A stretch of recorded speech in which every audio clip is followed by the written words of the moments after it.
called Law Yahweh by Hashem Yahweh Shai by Hashem Kodash. That's who this word really calls God and Jesus Christ in the ancient Paleo Hebrew tongue. This is Brother Anah from the Men of Israel Camp, coming with a quick video. I'd like to give double honors to the elders and apostles of Great Millstone, who rule well and teach well. Shalom to all the sincere Akim pushing this word and truth and sincerity across the four corners of the earth. And shalom to the sincere Aquaf that watch and believe. And big shout out to the elder whom I teach under, Brother Kazak of the Men of Israel Camp. I'm coming with a famine update video, and I'm gonna play a little bit of this video right here, and I'm gonna get into some scriptures shortly after. Just want you to basically just listen and see what is about to come, and what type of conversation they're having in the media about food shortages in the U.S., man, because a lot of people don't understand what's going on, man, and a lot of people are not going to understand when it hits on a grand scale. You got other countries out here that are less fortunate than America, so to speak, so they're feeling it more than us, but it's definitely coming to America, man. This is not just a United States problem, American problem, man. This is going to be on a global scale, man. It's going to be all nations be affected by this, man. And this is through the Lord, man. These are one of the plagues that the Lord is sending through the earth, man. Famine, man. And that's a horrible death, man. Starvation, man. That's one of the ways the Lord will punish the nations, and Israel, and judge the earth through one of those plagues, which is famine, man. But I'm gonna play a short bit of this, and then I'm getting to a few scriptures, man. And here we go. Food prices in the U.S. soared to record heights in February 2022. Global food prices also followed suit, posting a 20.7% increase compared to last year. Highest prices we've seen since probably for the last 10 years. Stock levels, lowest levels since, in some cases, 2007-8. It's particularly severe because we are just coming out of a recovery from a 2.5 year pandemic that had severe implications on the price of goods and services as well as the price of commodities. Coming right out of that kind of historic disturbance of the world, boom, we're hit with a really huge geopolitical event. The war in Ukraine is putting a massive strain on the global food supply. The chief of UN World Food Program warned that a potential global food crisis might be on the horizon on a scale not seen since World War II. Some estimates place the total caloric value of the food exports from the Ukraine and Russia around 12% of the globe's total calories. If the Ukrainians can't plant right now and can't get their wheat in the ground, it does mean that the 2022 planting season will not yield much if they get some in, or the size harvest that the world is anticipating. This is going to be another major test to the food supply system. And we will have to watch very carefully what's happening in other parts of the world and consider ways to reduce risks of food shortages and conflict. This is going to be very challenging. So how exactly does the conflict in Ukraine pose a threat to the global food supply? And can anything be done to stop it? Russia and Ukraine are agricultural giants that provide a pivotal role in the global food supply. In 2021, Russia exported $37.3 billion worth of agricultural products to the rest of the world, while Ukraine exported more than $27 billion. They've regained their role as one of the primary breadbaskets of the world. They're not only large in wheat, but also in things like corn, where they account for some 20-25% of corn exported in the world. Sunflower oil, where the two countries account for almost 75%. So a lot of nations depend on exports from those two countries. But the Russian invasion has had a drastic impact on Ukraine's You see, Russia and Ukraine are, like you said, they're one of the largest bread baskets for wheat and corn and other food agents that go into a lot of our food that we eat on a daily basis, man. You see, and this war in Ukraine, with Russia, it's affecting all the nations on a global scale, man. Because like he said, man, they're not able to plant right now. They're not able to go into wheat season, man. And they're one of the largest in the world. So a lot of our food is coming from over there, man. A lot of our stuff is coming from over there, man, as well as other countries. We may not be seeing it as hard as other countries right now, but we're definitely going to be seeing it, man. I think I got like a couple more seconds on this. Let me see. Cultural exports. The country banned exports of several grains, sugar, salt, and meat in early March. The blockade of the country's port has also halted the shipment of existing grains. As a result, Ukrainian grain exports in March were 4 times less compared to the levels in February. To ship 9% of the world's grains when you don't have a seaport is quite difficult. Now, there's some talk about shipping on trains or on land, but it's not a substitute for the massive kinds of shipping that was existing before. There's also the... You see? 9% of the world's grains come from Ukraine and Russia. That's a lot of our food. That's our rice. Basically our rice, our lentils, beans, stuff that we eat on a daily basis, man. Stuff that we eat on a weekly basis, man. All that is going to be affected by this war, man. And like she said, they were trying to find alternate ways to supply without a seaport, as far as getting the food over here by trains and trucks. But that's not gonna help, man. It's not gonna help. And I'm gonna show you why it's not gonna help. This is an article I came across today.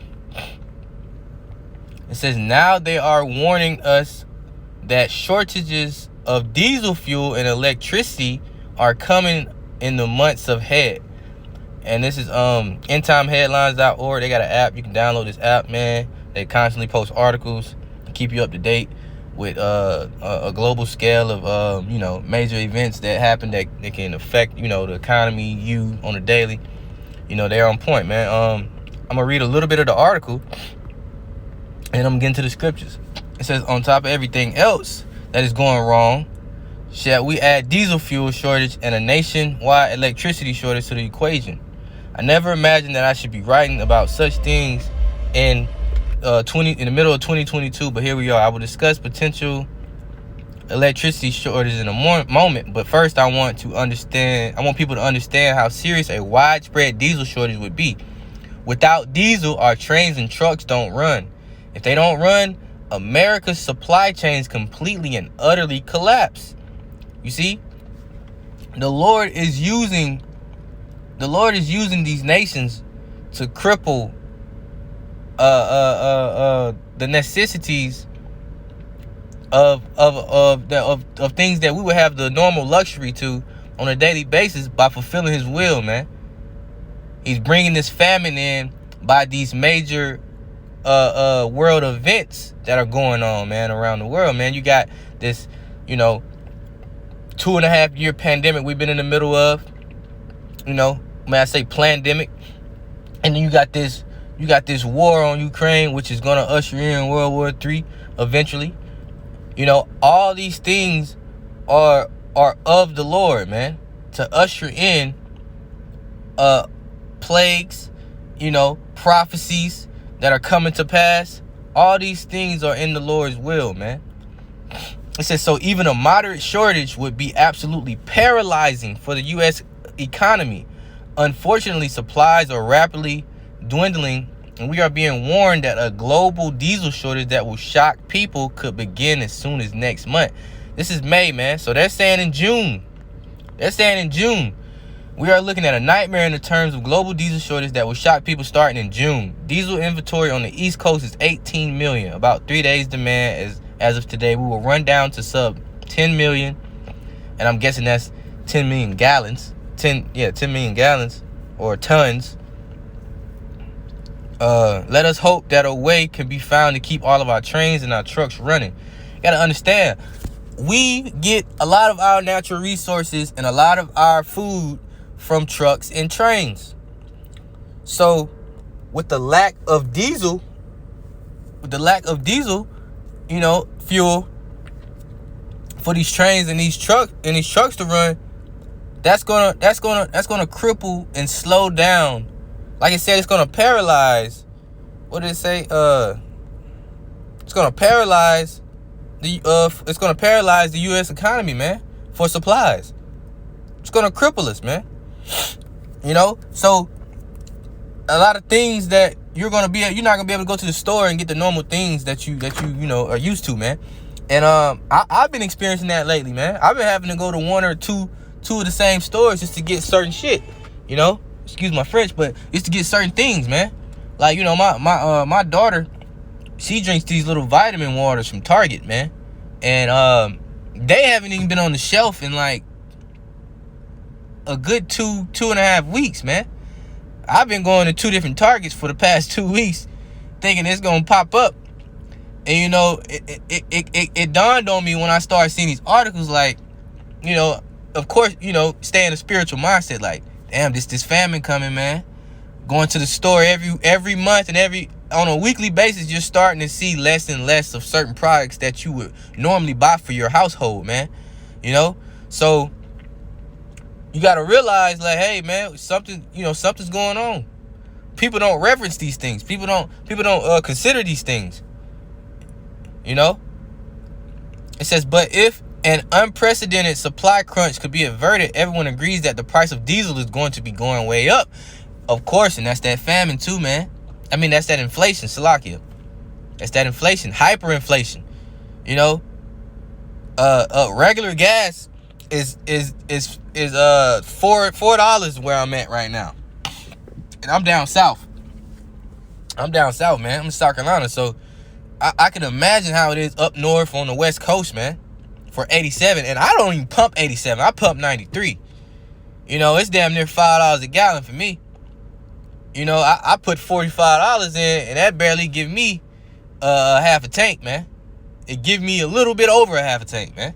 So to fill up, I'm at about $90, man. That's insane. But I understand. Hey, these are the things that the scriptures warned us of, man. This is the downfall of America. This is the downfall of Esau's kingdom. And we're seeing it, man. We're seeing it. We're blessed to see these things. It says diesel prices are surging, contributing to inflationary headwinds due to the fuel's vital role in the American and global economy. Tankers, trains, and trucks all run on diesel. The fuel is also used across industries, including farming, manufacturing, metals, and mining. See? And farming. A lot of these tractors use diesel fuel for farming, man. A lot of these mills that they have, these processing plants, man, that for these machines that they have, like all these are gonna affect these industries: farming, manufacturing, metals and mining. Metals and mining goes into the electricity, like he talked about. He said he was going to get into in this article, but I'm not really going to expound on the electricity part. I'm here to focus on the famine. But those metals and mining, a lot of that is used in electricity, like these little power boxes they have out here and stuff. Copper, all type of minerals, man. Diesel fuel is the fuel that powers the economy, said Patrick DeHaan, the head of petroleum analysts at Gas Buddy. Higher prices are certainly going to translate into more expensive goods. He said since these higher fuel costs will be passed along to consumers, especially at the grocery store, the hardware store, anywhere you shop. Meanwhile, we are also being warned of potential electricity shortages in the United States in the months ahead, man.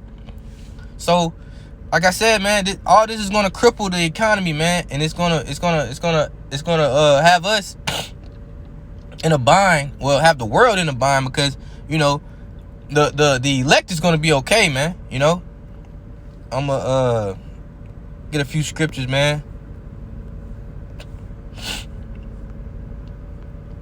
Let me get Slacky. This is Habakkuk 2, chapter 2, verse 3.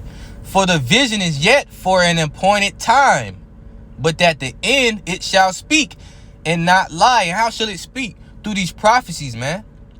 Through these words, man. Through the words of the Most High, that these things that he said they are coming to pass, they are coming to pass, and we're seeing them, man. So you people that are not taking heed, man. You know, you Israelites that are not taking heed, or don't have yourself right with the Lord, man, or don't know who Yahweh Bashim Yahushua is, man, you're done. You're going to be done in this time, man. Because if you don't have the spirit of the Lord and have the faith, spirit of Yahweh Bashim Yahushua, have the faith of Yahweh Bashim Yahushua in this time that you're covered, man, and believing on him, man, you're not going to be okay in this time, man. It said, though it tarry, wait for it, because it will surely come. It will not tarry. And that's right, man. It's gonna come, man. It's gonna come. It's coming. It's here already. You know? Let me get another scripture right quick. I'm gonna get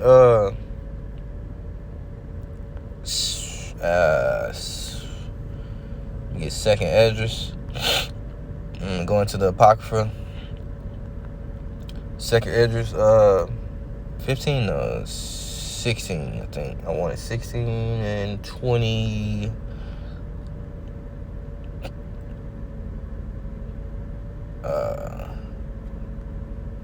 Started 18. No, 17. Second Esdras 16, 17. Woe is me, who would deliver me in those days? And that's right. You know, if you're not hip to who you are, you ain't come back to the Most High and the scriptures, man. The law, statutes, and commandments to the best of your knowledge and the best of your ability, and you're not praying to the Heavenly Father, the true names, Yahweh Bashim Yahushua, man, Yahweh being the Father and Yahushua being the Son, who will you call upon to deliver you in those days, man? Jesus? Allah? Buddha? Man, those guys are not gonna save you, man. Those are no gods. Those are no gods, man. You know, but you know, like he said in the scriptures, Israel have changed their glory to those that are to them which are no gods. Roughly paraphrase. Matter of fact, let me just get it. I'm gonna go back to second. This is I think it's Jeremiah 2 and 10. No, not 10. 11. 2 and 11 said, "Have the nation changed their gods, which are yet no gods? My people have changed their glory for that which did not profit." And that's right, man. That those guys that you those guys and those religions that you believe on are not gonna they're not gonna deliver you in those days, man. The days of famine and pestilence and when all these plagues come about, man. They're not gonna deliver you, man. Let me get back to the scripture. Verse 18. The beginning of sorrows and great mournings, and the beginning of famine and great death. And that's right, man. Sorrows and great mournings, man. This is going to be a time of lamentations, man. You know, you're going to see people starving. You're going to see people dying, man. Getting their heads knocked off, fighting over food, stores being rioted. Because all this is going to set off on a grand scale, man. On a grand scale, man. And we're seeing it now. We're seeing it happen, but we're not being affected by it so much yet, man. You know, slowly but surely, man. Like the scriptures say, though it tarry, wait for it, because it will surely come.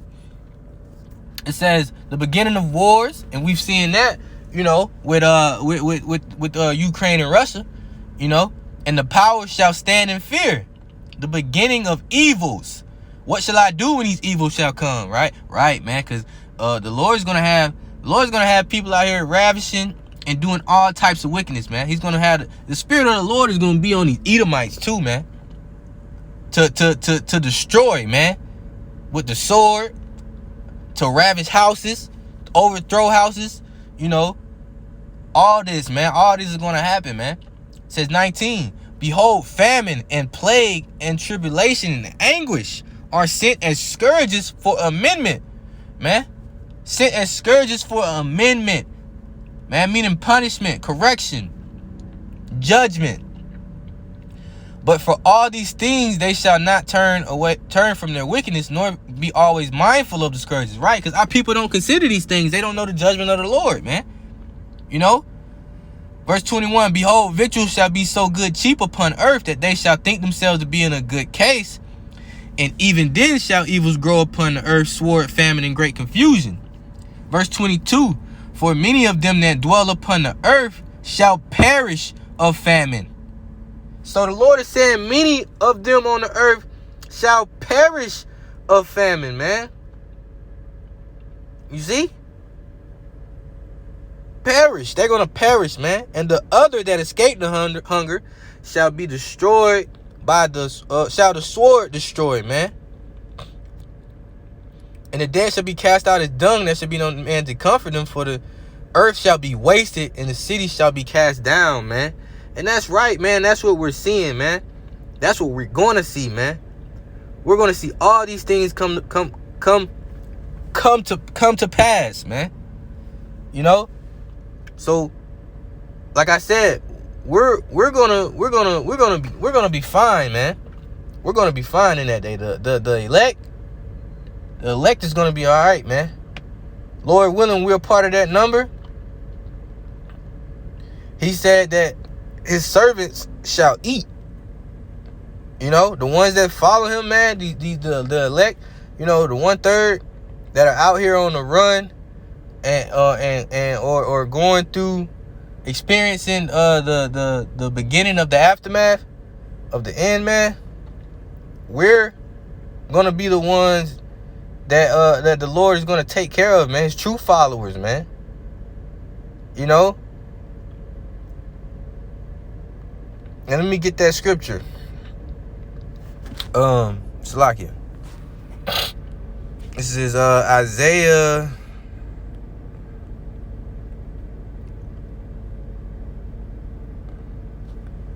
65 and